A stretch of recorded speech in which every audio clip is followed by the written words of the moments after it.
Personne ne savait ce qu'elle faisait exactement. Mais tous les soirs, on l'entendait se détacher de son corps. Tous les soirs, on l'entendait ramper, marcher. On entendait ses ongles gratter contre le plancher.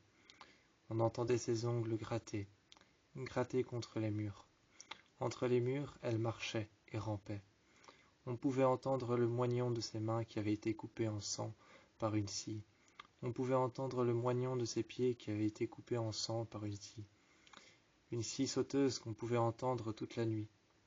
On pouvait entendre cette femme ramper et hurler, les craquements de sa gorge, les craquements de sa bouche, les craquements de sa mâchoire qu'on pouvait entendre. Elle hurlait et rampait. Ces hurlements déchirants, on les entendait tout le temps. Elle se détachait de son corps, de son propre corps, telle une mue qu'elle laissait derrière elle. Elle se détachait de son corps pour rentrer d'un côté à l'autre du monde des esprits, du monde des vivants et du monde des morts. Elle rentrait comme un portail à l'intérieur de ce monde. Elle laissait un morceau d'elle chaque soir derrière elle. Entre les murs, elle passait et revenait. Elle rampait. On pouvait entendre ses moindres chuchotements, ses moindres bruits, à côté de nos oreilles. Un soir, alors que je dormais, je l'ai vue ramper jusqu'à mon lit. J'ai vu ses deux mains s'accrocher au rebord de mon lit. Je l'ai entendue faire le contour de mon lit et partir, disparaître tel un fantôme, disparaître telle une ombre quand le soleil arrive. Je l'ai vue un jour se redresser, derrière la vitre devant mon lit. Je l'ai vue se redresser, tourner la tête, et j'ai entendu sa gorge craquer. J'ai entendu sa bouche craquer. J'ai entendu sa gorge craquer, puis sa bouche. J'ai entendu ses yeux se tourner derrière moi. J'ai entendu ses yeux se tourner derrière elle, me regarder. Ses yeux se tournaient vers moi. Ses yeux imbibés de sang. Ses yeux imbibés de vengeance. Ses yeux remplis de haine qui se sont tournés derrière moi et m'ont regardé. Fixement, j'ai vu ses cheveux s'écarter. J'ai vu ses cheveux s'écarter et l'impossible s'est produit. Sa tête est passée de devant elle à derrière elle.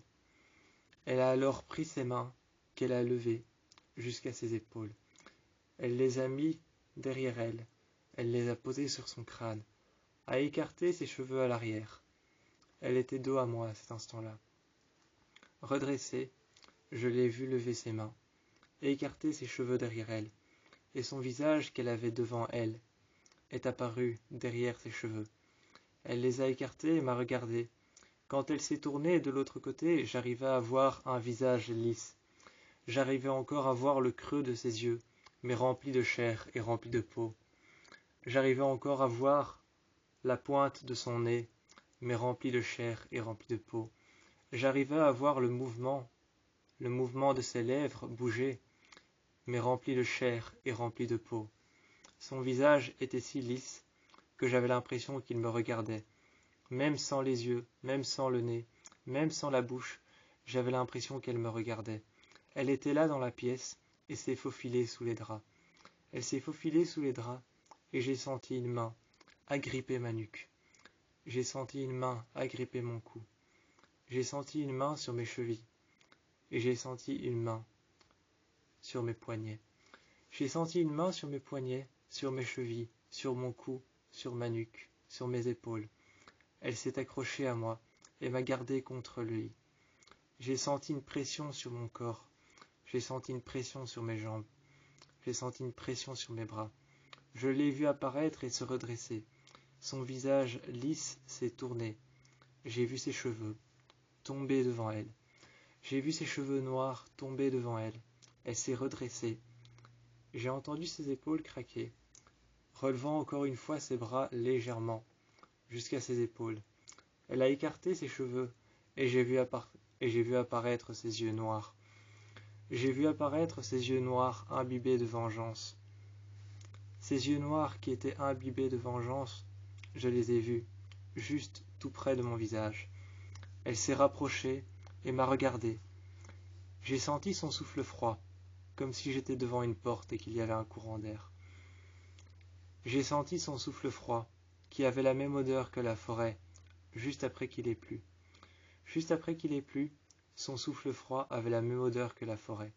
juste après une inverse, juste après qu'il ait plu. J'ai senti alors l'odeur qu'elle dégageait, une odeur de cadavre, de pourriture, de viande morte. Une odeur de viande morte, de pourriture et de cadavre qu'elle dégageait. Une odeur de terre, une odeur qu'elle dégageait pertinemment, partout. Un soir, je me suis levé, et j'entendais les lampes grésiller. J'entendais les lampes grésiller, j'entendais le tintement des lampes, et je les regardais. À l'intérieur d'une lampe, il y avait un papillon de nuit. Il était coincé, et cherchait désespérément une sortie. Il cherchait une sortie désespérément. J'ai délivré ce papillon de nuit. C'était un papillon de nuit noir, avec des ailes brunes très très foncées. Il avait un corps assez large, assez gros, d'une épaisseur de la taille d'un pouce. Il est parti en volant, et j'entendais le flappement de ses ailes. J'entendais le flappement de ses ailes qui frappaient l'air. J'entendais ses ailes qui frappaient l'air, ses ailes qui faisaient flap, flap, flap, flap. Un peu plus loin, je l'ai entendu, toujours le même son, flap, flap, flap. Je me suis rapproché, il s'est arrêté devant une porte et a disparu.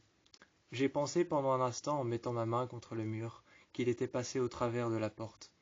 Mais il n'y avait pas d'écart entre la porte et entre la fermeture. Entre la porte et la fermeture de la porte, il n'y avait pas d'écart. Impossible de passer au travers de la porte. Il n'y avait pas de trou dans le mur, le bois n'était pas fissuré, et il n'y avait pas de petits morceaux détachés de la porte. La clinge était accrochée, la clinge en métal froid, couvert d'eau et humide. La clinge en métal froid était toujours attachée. Elle n'était pas vraiment attachée, mais elle y était toujours. Elle était toujours sur la porte. Elle était mouillée, couverte d'eau comme s'il avait plu sur cette porte, alors que le bois lui-même était sec. J'ai pris la clinge et je l'ai baissée. J'ai entendu un grincement et j'ai poussé la porte. Je l'ai vue réapparaître de l'autre côté. Dans le couloir, je me suis retourné. Elle était en train de ramper et elle arrivait vers moi. Elle a poussé la porte et elle m'a regardé de haut. J'ai vu ses yeux noirs. Elle a rampé à l'intérieur. Quand j'ai mis un pied derrière cette porte, j'ai vu que le couloir dans lequel j'étais était en train de se détruire mutuellement. Mutuellement, les portes étaient en train d'exploser, de faire exploser les lampes en face. Les vitres étaient en train d'exploser, de faire en sorte que les murs se déchirent, de faire en sorte que le bois se craque, de faire en sorte que le bois se casse. Le papier peint était en train de tomber, tout était en train de se déchirer devant moi. Les murs étaient défoncés, les murs enfoncés, les portes déchirées, les portes craquées, tout était en train de tomber, de s'effondrer.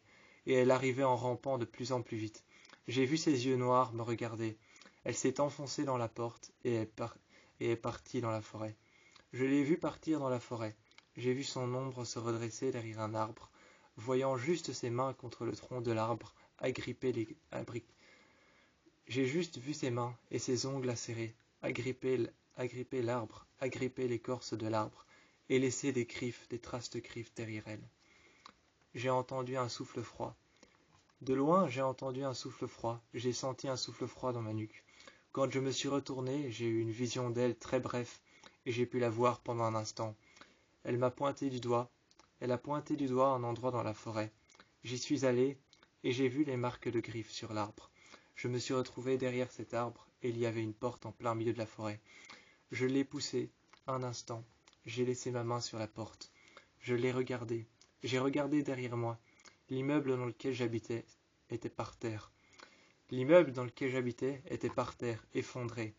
Il avait implosé sur lui-même. Les portes étaient enfoncées, les murs avaient craqué, les murs venaient de céder. Les murs porteurs venaient de céder, les portes avaient implosé. Tout était mort, tout était craqué. Je me souviens encore du bruit que faisaient les portes quand elles avaient été enfoncées. Quand les portes avaient été enfoncées, je me souviens encore du bruit. J'ai encore les craquements et les tintements des lampes en tête. J'ai encore les tintements et les craquements des lampes en tête. J'ai encore le bruit que l'implosion de la porte faisait. J'ai encore le bruit de ces portes qui s'enfonçaient de plus en plus dans le sol. J'ai encore le bruit des murs qui s'enfonçaient de plus en plus dans le sol. J'ai encore le bruit que la boue faisait En craquant le bois, j'ai encore le bruit que la boue faisait, en emportant sous terre les murs, les portes, les verres cassés, en emportant sous terre les verres cassés, le mobilier, les chaises, les meubles, en emportant les murs, en emportant le verre, en emportant les fenêtres sous terre, j'ai encore le bruit de la boue, le bruit de la terre, les craquements du bois, tout. Et cette femme rampait et rampait encore. J'avais le bruit de la scie sauteuse qui avait servi à couper ses pieds, et j'avais le bruit de la scie métallique qui avait servi à couper ses mains. J'avais encore le bruit de ses moignons qui frappaient contre le sol quand elle essayait d'avancer le soir, laissant son corps désespérément derrière elle comme une mue, espérant pouvoir avancer et trouver un passage vers l'au-delà.